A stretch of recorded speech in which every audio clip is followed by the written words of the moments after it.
Bruno Mars swept the top categories, winning Album, Record, and Song of the Year. Kendrick Lamar won 5 awards. Alessia Cara won Best New Artist. See all the winners and the red carpet looks. The music industry acknowledged #MeToo during the ceremony and on the red carpet. The 60th Annual Grammy Awards on Sunday gave its highest accolades to Bruno Mars, an upbeat master of danceable pop, even as the show wrestled with a range of social and political topics including immigration, race, and the #MeToo movement. Mars won all 6 of the awards he was nominated for, including the top prizes of Album, Record, and Song of the Year. The next most rewarded artist was Kendrick Lamar, the provocative and critically admired rapper from Compton, California, whose 5 wins included a sweep of the rap categories. Their victories came at the expense of Jay-Z, now a reigning elder of hip-hop and the music business in general, who had arrived as the most nominated artist of the night, with 8 nods, but went home empty-handed. The show at Madison Square Garden also featured the Grammys' much-anticipated response to the #MeToo movement. While the reckoning over harassment and gender equality has swept over Hollywood, media, and politics, its effect on the music industry had been minimal, leading to scrutiny over how the show would address the issue. But a call to arms by Janelle Monáe, and an emotional performance by Keisha, approached it head-on. You see, it's not just going on in Hollywood, it's not just going on in Washington, Ms. Monáe said. It's right here in our industry as well. And just as we have the power to shape culture, she added, we also have the power to undo a culture that does not serve us well. Mr. Mars, who has earned the respect of the industry as an all-around entertainer, capable of repeatedly scaling the pop charts and entertaining the nation at the Super Bowl, won Album of the Year for 24K Magic, as well as Record of the Year for the title track and Song of the Year a Songwriters Award for That's What I Like. His album also claimed an engineering prize. Song of the Year went to Mr. Mars and the 7 other writers of That's What I Like, a slice of 1980s throwback funk. Accepting the award, Mr. Mars was surrounded by what looked like an entourage, but they were the credited writers of the song, reflecting the new production model of pop music in which huge teams of specialized writers collaborate. I've been knowing these guys for over a decade, Mr. Mars said. All the music business horror stories you've seen in the movies, we've been through all of them. It's an honor to share this with you all tonight, he told them. In addition to Mr. Mars, they were Christopher Brody Brown, James Fauntleroy, Philip Lawrence, and the quartet known as the Stereotypes, Ray Charles McCullough II, Jeremy Reeves, Ray Romulus and Jonathan Yip. In the days leading up the awards, the Grammys faced questions how the show and the music industry at large would respond to the #MeToo movement and the show of solidarity at the Golden Globes this month, when the women of Hollywood, wearing black, presented a united front. In a forceful speech, Ms. Monáe spoke for the women of the music industry, calling for a unified response of the women in music against sexism and sexual harassment, saying, "We come in peace but we mean business." Then Keisha sang Praying, her ballad of anger and redemption, surrounded by women all in white, including the singers Cyndi Lauper, Camila Cabello, Julia Michaels and Andra Day and the Resistance Revival Chorus, a collective of women who sing protest songs.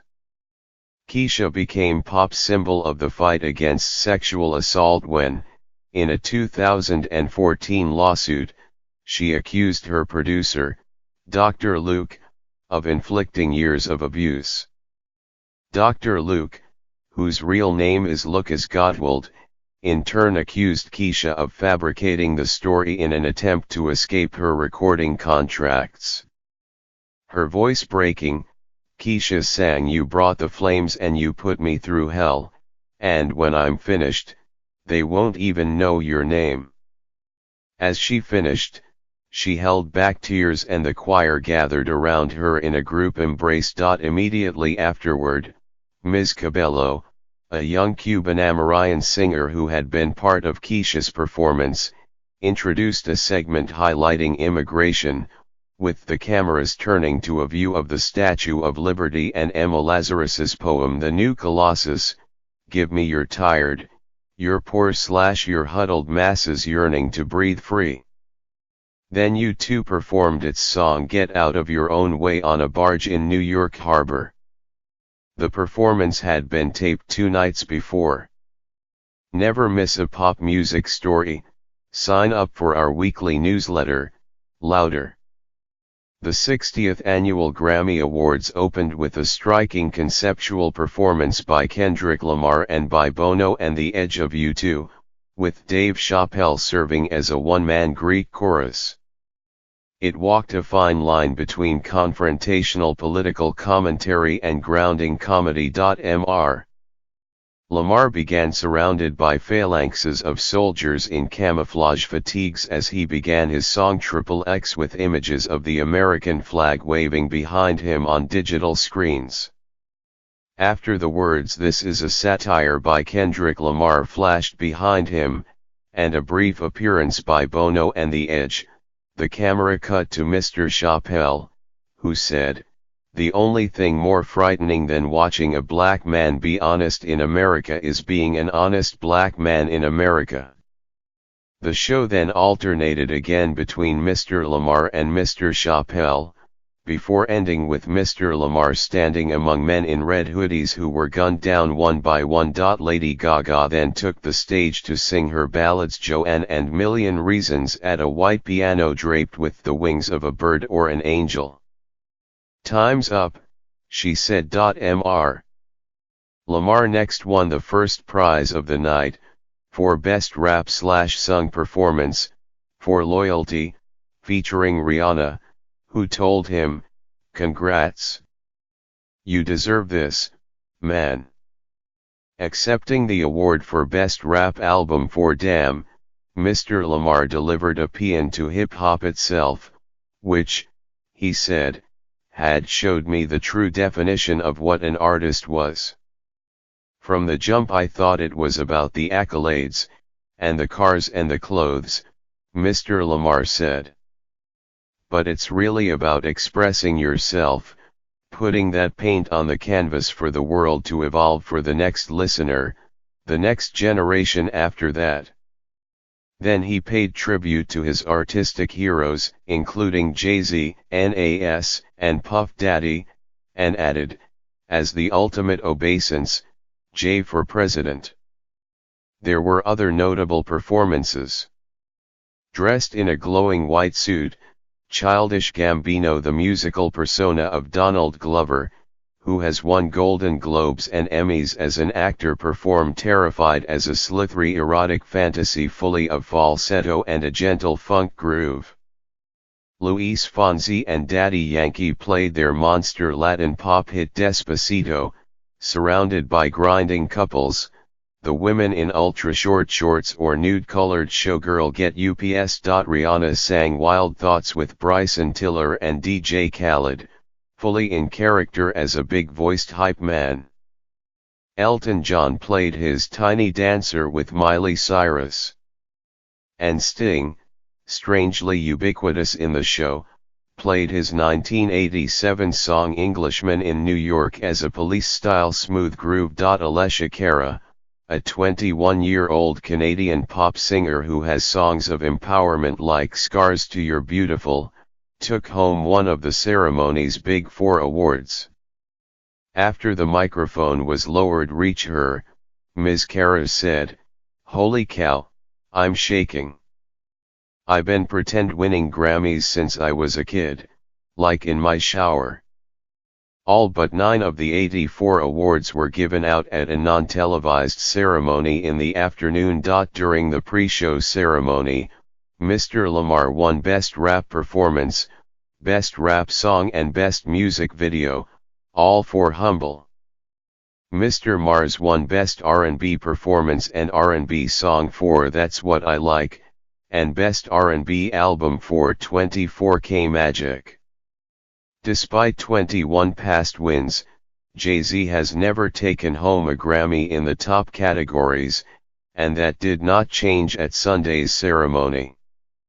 The rapper, who was feted as an industry icon at Clive Davis's glittery annual pre-Grammy party, was shut out. Ed Sheeran, who was snubbed in the top categories, was awarded Best Pop Vocal Album, in absentia, for Divided By, one of last year's biggest hits. He also won Best Pop Solo Performance for Shape of You.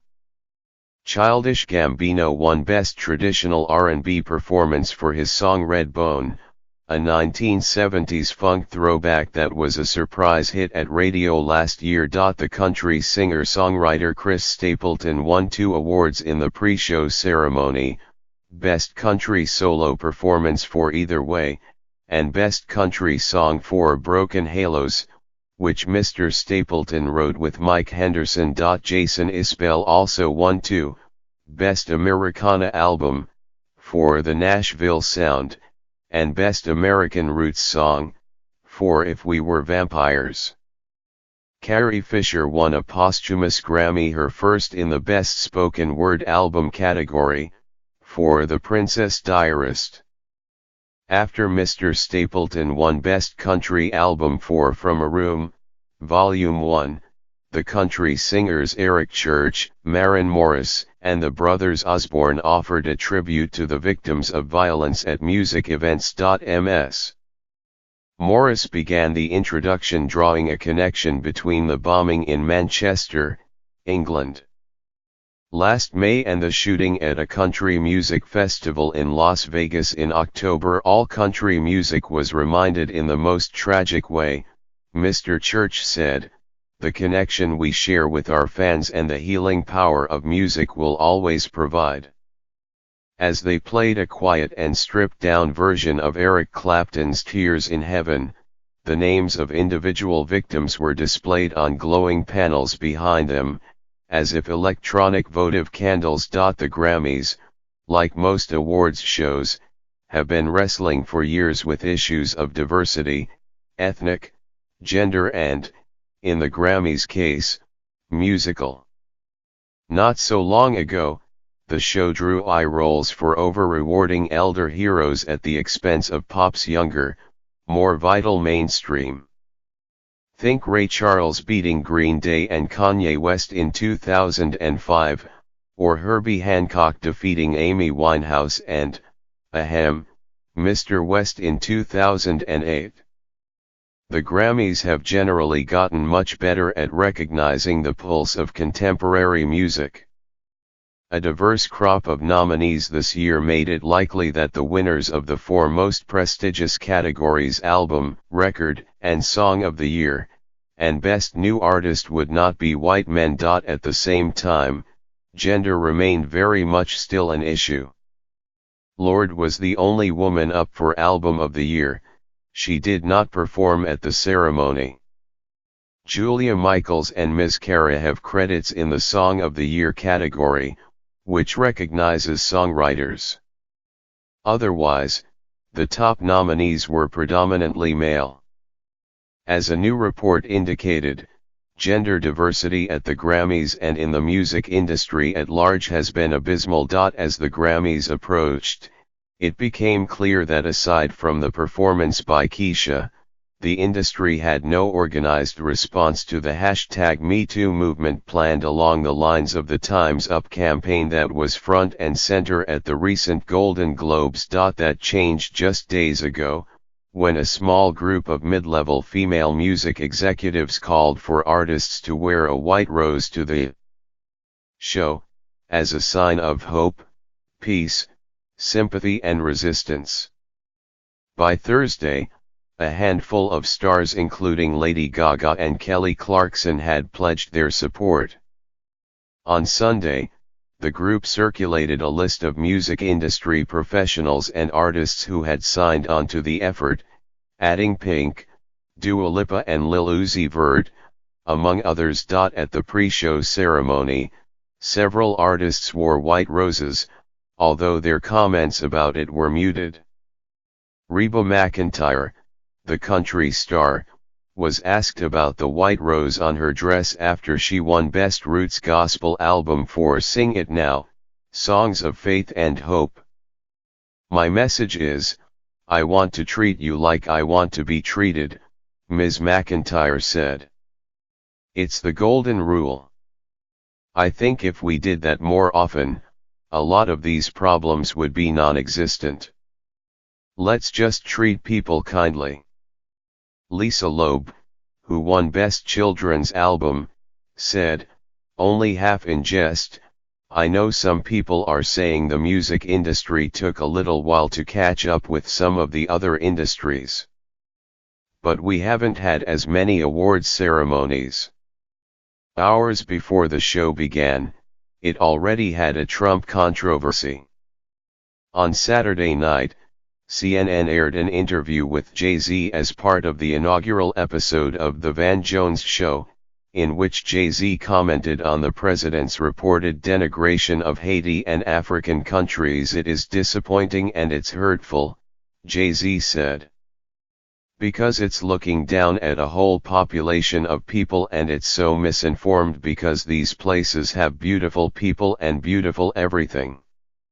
This is the leader of the free world speaking like this." By 8:18 a.m. Sunday, the president fired off his response on Twitter. A little more than an hour later, Mr. Jones, who is managed by Jay-Z's company, Roc Nation, wrote on Twitter in response, noting that he did ask Jay-Z about the president's record on reducing black unemployment, and Jay-Z responded that the issue was about treating people with respect and not, as he put it, treat me really bad and pay me well. Some of the stars at the pre-show ceremony seized the opportunity to make political or personal statements. Residente, a Puerto Rican rapper who founded the influential group Calle 13, won Best Latin Rock Album, for Residente. Dedicating his prize to "My country, Puerto Rico," he spoke about the need to seek out reliable sources of news about the island. "What's happening in Puerto Rico is horrible," he said. "We've been without electricity for 6 months now. Some people are dying because they are not eating well. All of that, I had it in my heart when I won this a moment ago." Cecile McLaurin Salvant, a Haitian-American singer who won Best Jazz Vocal Album, addressed President Trump's comments about Haiti and Africa. "At some points you have to either laugh or cry," she said. "I choose to laugh."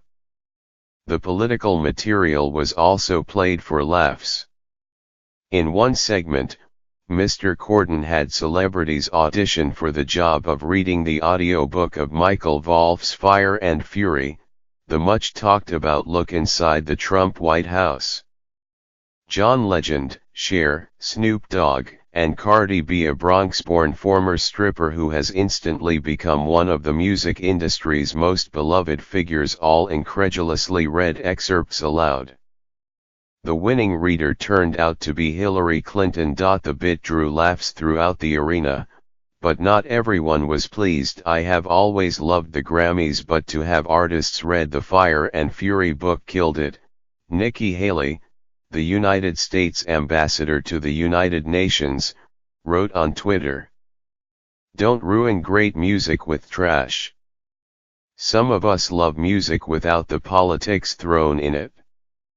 For a year that saw the losses of Chuck Berry, Fats Domino, Tom Petty, Chris Cornell, Chester Bennington of Linkin Park, Malcolm Young of AC/DC and Walter Becker of Steely Dan, there were several tributes. After the annual In Memoriam montage, the rapper Logic, in a hoodie with "You Are Not Alone" on the back, performed his 1-800-273-8255, whose title is the number for the National Suicide Prevention Lifeline. As on the recording, he was joined by Ms. Kara and Khalid. Some also happened out of sight of the cameras. After a 40th anniversary edition of the Voyager Golden Record, the gold disc sent into space containing the sounds of the Earth, including Chuck Berry's Johnny B. Good, won Best Box Set Package. Lawrence Azarad, one of the album's art directors, commented on the everlasting life of Berry's music long after the Earth is gone, swallowed up by the sun. He said, "Chuck Berry's record will still be floating in space." While many stars will pack the stage, the Grammys were also notable for who wasn't there. Besides Mr. Sheeran, neither Taylor Swift nor Justin Bieber were in attendance. Jay-Z and Lorde were in the audience but did not perform. Scheduling, limitations of time and space, and the whims of performers and producers may well account for many of these absences. But in recent years, the Grammys have also faced boycotts from some artists who feel that not enough of the top prizes go to black artists. Frank Ocean stated that in regards to last year's show. And while Drake has said that the reason he is not performing is that the Grammys asked him to cancel one of his own shows to appear, he also did not submit his latest playlist album, More Life, for award consideration. The Grammys were being held in New York for the first time since 2003, when the city was still struggling to attract business and tourism after the September 11 terrorist attacks. The New York mayor's office lobbied hard to bring the awards back. But aside from a handful of segments with heavy-handed New York themes, the broadcast seemed little different from its recent ones at the Staples Center in Los Angeles. In one, James Corden, the host, brought Sting and the reggae singer Shaggy into the subway for a vaudevillian version of Mr. Corden's Carpool Karaoke, with tough New Yorkers telling the three men to shut up or, after taking out earbuds, waving them away with "Sorry, I don't have any cash on me." Bruno Mars and Cardi B sang Mr. Mars's Finesse as a costumed nod to 1980s hip-hop, with b-boy outfits and moves that seemed pulled from the Rosie Perez book of choreography. Later in the show was a reverent tribute to the musical traditions of Broadway, with Ben Platt from Dear Evan Hansen singing Leonard Bernstein's Somewhere from West Side Story, accompanied on a dark platform by cello and acoustic guitar, his voice filling Madison Square Garden at the song's climax. Earlier in the day, Dear Evan Hansen won Best Musical Theatre Album. And Patti LuPone, backed up by an orchestra and with a full set behind her, sang Don't Cry for Me Argentina from Evita, a reprise of her performance from the Grammys in 1981, when that show won Best Cast Show Album.